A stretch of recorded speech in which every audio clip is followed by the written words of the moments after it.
बंगाल ये पिया, हमरा चाही नहीं कोठिया महल ये पिया, चाही नहीं कोठिया महल ये पिया। गौवा जात बानी छोड़ के बंगाल ये पिया, हमरा चाही नहीं कोठिया महल ये पिया।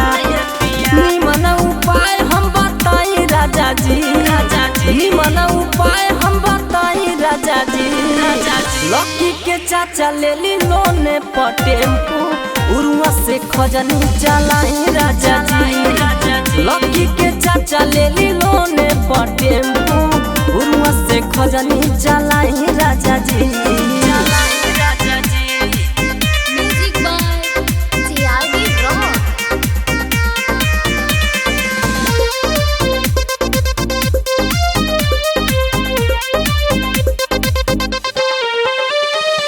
चाही नहीं छत रोटी कपड़ा मकान के, गुजर बसर कले हम खोली के दुकान के, गुजर बसर कले हम खोली के दुकान के। चाही नहीं छत रोटी कपड़ा मकान के, गुजर बसर कले हम खोली के दुकान के।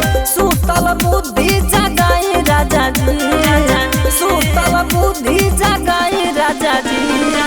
लकी के चाचा ले ली लोने पर टेम्पू, उरुआ से खजनी चलाई राजा जी। परी के चाचा ले ली लोने पर टेम्पू, उरुआ से खजनी चलाई राजा जी।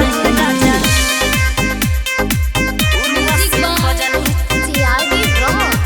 चलाई राजा जी। लकी के चाचा ले ली लोने पर बुधया शनिचर के भीड़ होला भारी, खूबे कमाई होई सवारी, एहे राजा। बुधया शनिचर के भीड़ होला भारी, खूबे कमाई होई सवारी। होई गजेंद्र खूब कमाई राजा जी, होई गजेंद्र खूब कमाई राजा जी। परी के चाचा ले ली लोने पर टेम्पू, उरुआ से खजनी चलाई राजा जी। लकी के चाचा ले ली लोने पर टेम्पू, डिहवा से हंसर चलाई राजा जी। अरे ले ली ना।